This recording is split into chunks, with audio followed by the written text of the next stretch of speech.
between the Junior Secondary School Intern teachers and the Teachers Service Commission rages on. The JSS learners continue to struggle on their own as strike continue to bite, despite the National Assembly intervention that will see the intern teachers employed on permanent and pensionable term by the 1st of July. The JSS teachers maintain they will not step foot in class until their demand are met. And now joining us in the discussion is Meroka Onsinyo, Organizing Secretary, Kejusta. Well, thank you so much for making time, of course. And the ongoing strike that we are currently witnessing right now between the Junior Secondary School intern teachers and the standoff between the TSC. Well, it seems like there is some sort of light at the end of the tunnel. Remember, the National Assembly set aside close to 10 billion so that the intern teachers could be employed on a permanent and pensionable term.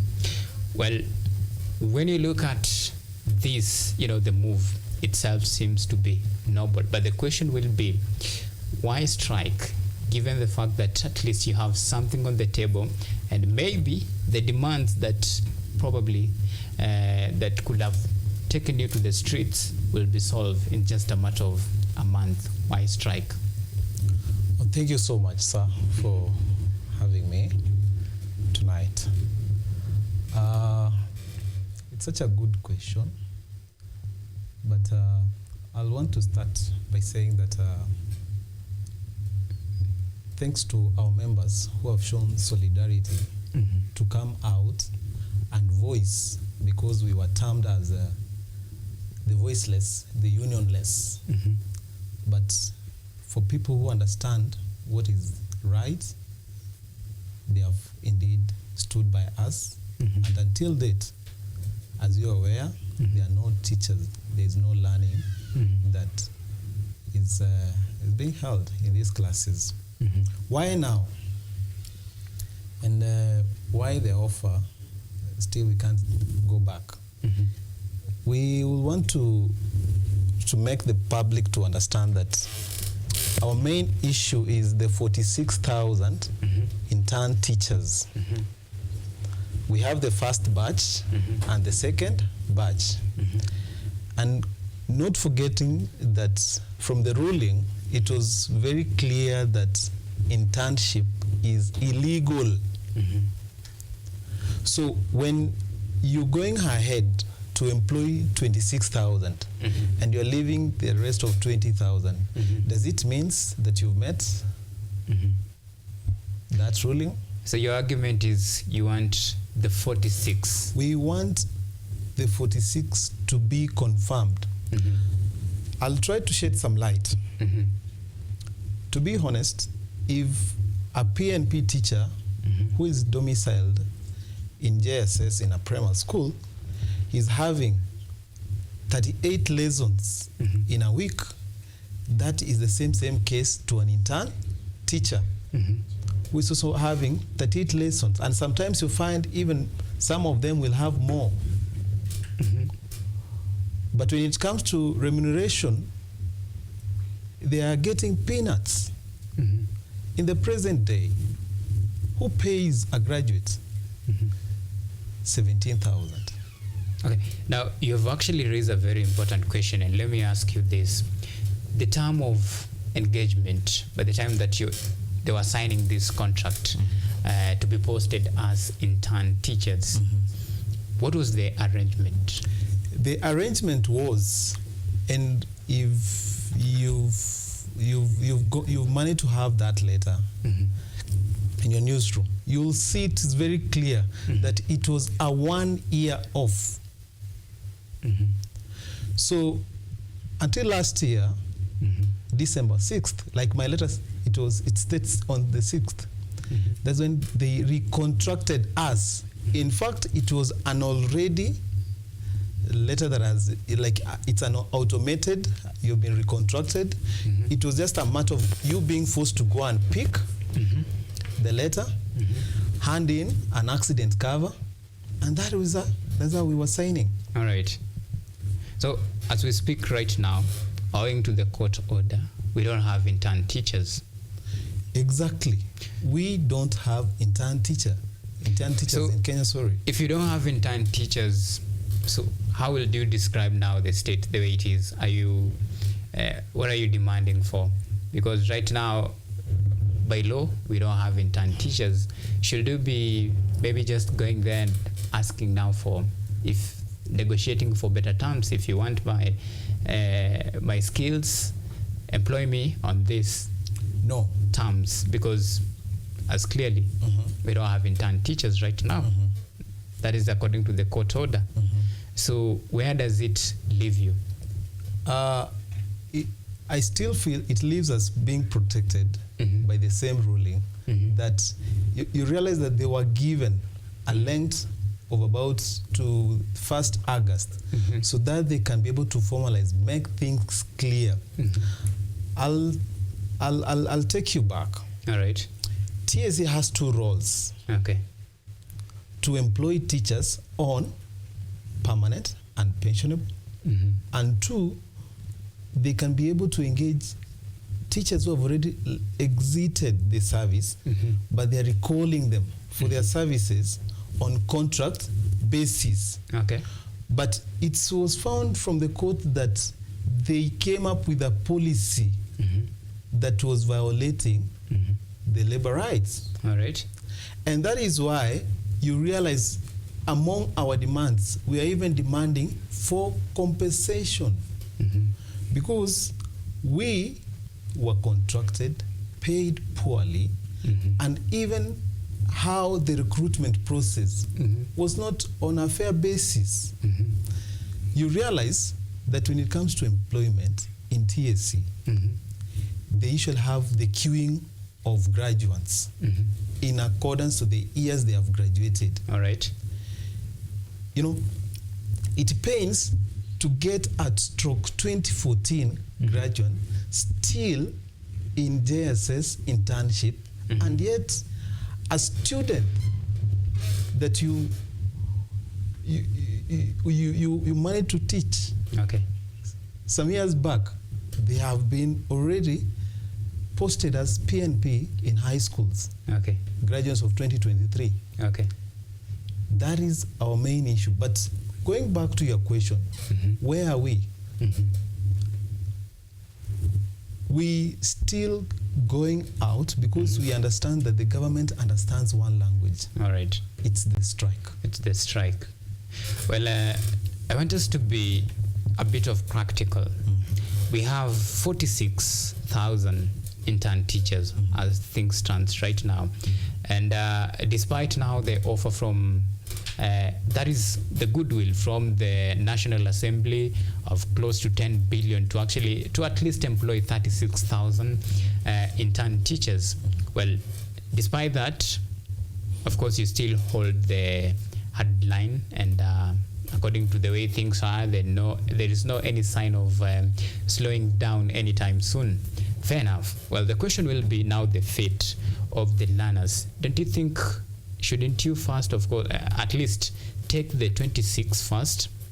Then maybe you can negotiate about some better terms, or even as you push for the remaining 20. Because don't you think probably holding the firm line will still, the ripple effect will still trickle down to the learners who, to be fair to them, since the reopening of the second term, they haven't had some sort of normal learning process. Don't you think that's being unfair to the learners? As much as we're factoring in the learners, let us also be fair to what? The facilitators of this CBC. And who are they? The implementers are the teachers. First, we as of today, if they could call us, make things official, we will go back to class. But there's a problem, and you know, these are government that lies every day. I want to be very clear. It's a government that lies, full of promises. If you realize it's just a proposal that they are going to employ the 26,000, which we are welcoming that. We've not denied. we're going to take it gladly. But we are asking, where are we leaving the 20,000 of our rest colleagues? Where? Do you realize that leaving them behind, it means like we're also slowing the implementation, because the time you're going to pick the letters, what do you expect for the 20? They still go back to what? To the streets. So that is why we're asking the BSc that let them call our employer, and as of today, there are already talks have started with the Labour Committee. All right. That is an assurity. And we are looking towards those discussions, but all we are stressing, everything should be written down. So we want what we call a return to work formula. All right. And that is a fair point as of now, return to work formula. So take us through this return to work formula. From your side, what are some of the proposals that you have actually, either written or you have in mind that should the time for this particular discussion happen, you will present them to the Teacher Service Commission and show them that this is the return to work formula, this is what we want, and this is how it should be. What are some of these proposals, in addition to now the employment and permanent and pensionable terms? So what are some of the key additional details and information that you want to be included if you were to actually step down from this strike? I think you're taking us fast. How can we get to have a return to work formula of which we even don't know what is already on offer, on table? All right. We will be able to have demands by what they will have at least placed on table. So for now, you don't have your demands. All you're saying, the 10 billion, those are hearsays. All right. In newsrooms and on newspapers. Okay. Those are just hearsays. But all we are asking, if there is that willingness of the committee, let them call our employer. Let them also call us. We are ready to strike what? A deal. And you realize, you've even seen KUTV has been support with the JSS teachers. They're also feeling the pinch of these teachers. And they are even ready to support those talks. Okay. And that's why we also seen NAT leader Oyu, Mr. Oyu, also propelling. Okay. But all for now we are asking Mwasotu NAT is let them try to keep off from the politics of JSS issues. When they're asking us to go back to school, they're asking us to go back to school. How? Okay. What are we going back with? And that's a fair question, and it's actually important question. Well, there is a question that I've just asked you, but you haven't answered me. So far, some of your demands that we know, you want to be employed under permanent and pensionable terms. And as things stand, you want all the 46,000 intern teachers to be employed. Sure. That's what you know.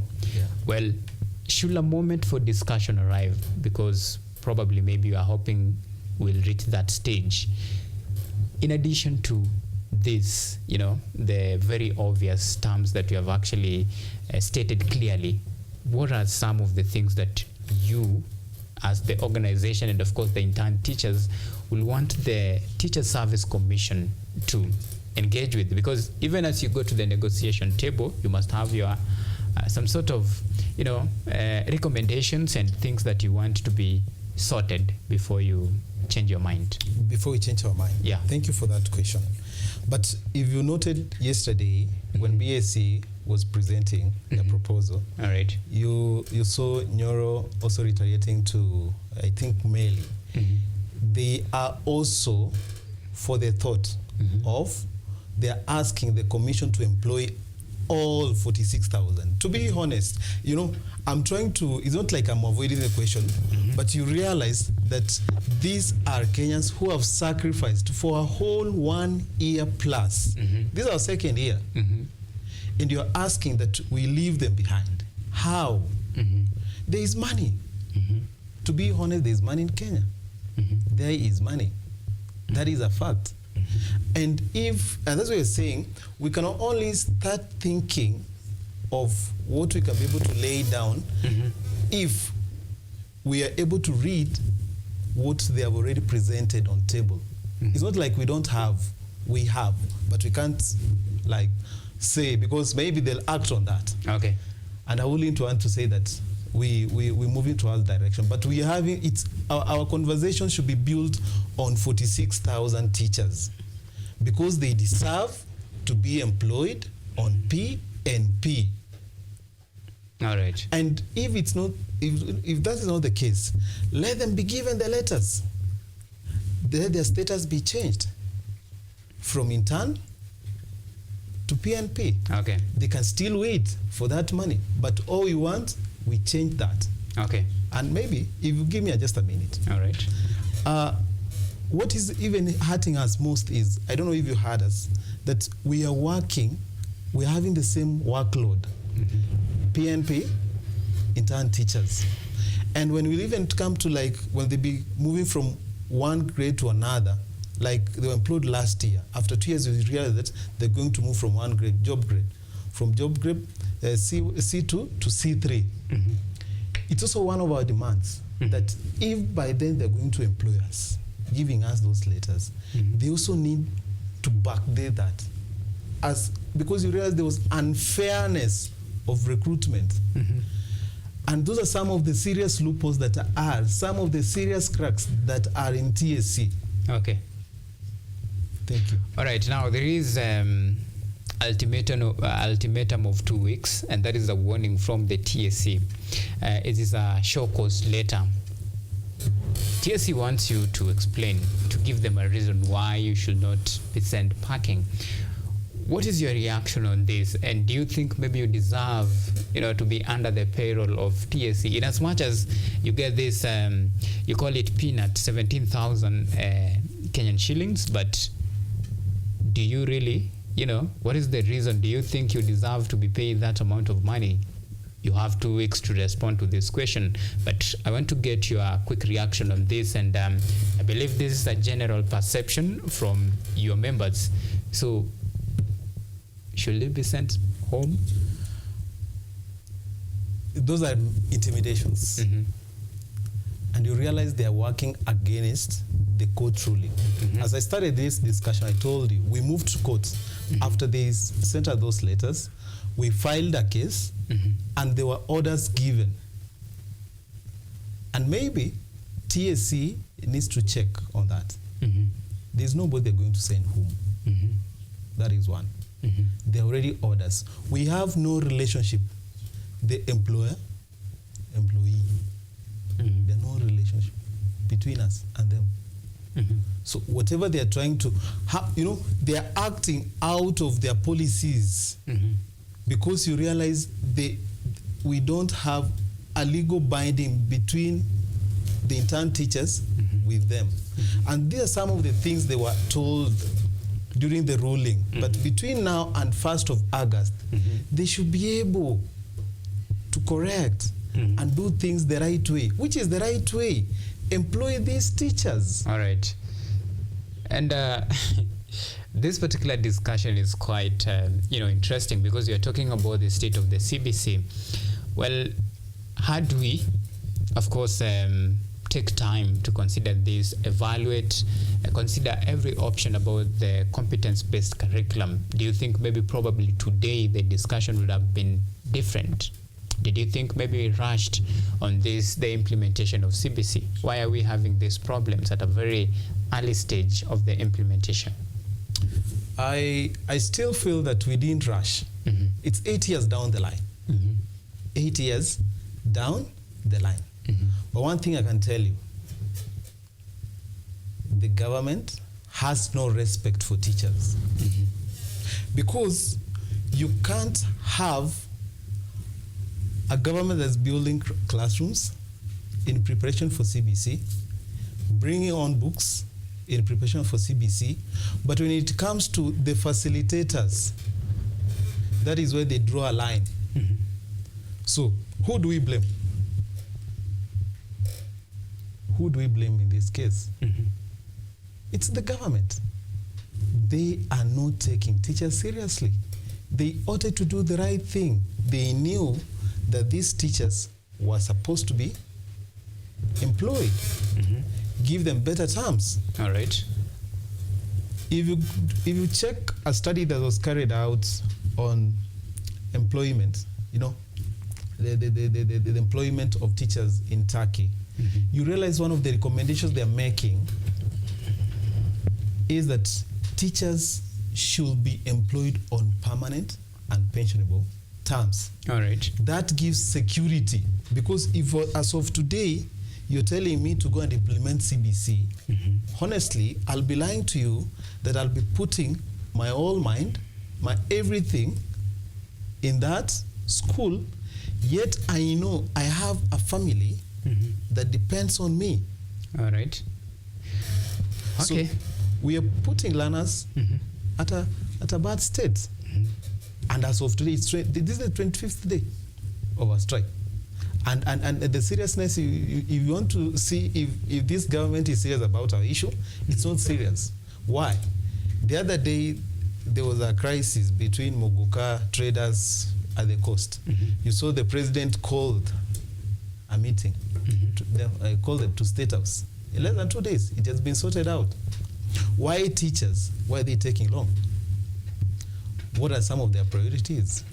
And that's why you're saying that the government did not prioritize teacher issues when they were structuring the implementation of CBC. Let us not blame that CBC itself, like at the moment it's strong. No. All right.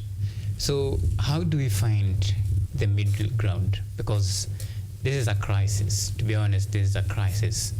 And we have to face it. It is very inevitable. This is what it is, the state of the CBC, what you're seeing right now. Learners are struggling out there. And of course, the biggest brunt are the learners themselves. So how do we find the middle ground? How do we move forward from this? I know every teacher, they always have the interest of their learners at heart. All right. But there comes a time you also have to factor in. It's a month of mental awareness.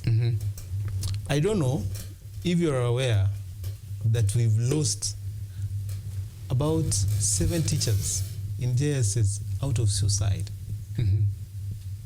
Why? All this, I know maybe you really want to hear that we want to take that offer. Maybe that is the narrative people want to hear. But it's going to be hard. It's going to be hard because it's how they have been taking our issues. They're not taking us serious. If there will be a change of attitude, then the best. We'll be able now to start to rethink. Okay. But you see, you cannot say that we made proposal that we've allocated 10 billion. Have you seen it yourself? Have you seen that 10 billion? Was there any form of agreement? And this, the 10 billion that has been allocated to TSC, we also feel that they can, you've already asked me about those show cause letters. What if they're going to, when it comes to the time of employment, they're going now to go and change maybe the rules of employment? But as you heard from the committee, one of their recommendations was that they should not subject the 26,000 interns to another interview. And where we also see that our employer has no goodwill, because you realize that they're subjecting us for us to wait until next year, January. All right. You see, money is arriving into the accounts July, but we have to wait. Are you getting? That is the truth, that we have to wait until. So they are forcing us to continue sitting on something that has been termed as what? Illegal. And that's why we are saying that all those who are on internship terms, their terms should be backdated to July, then we'll be back in class. Okay.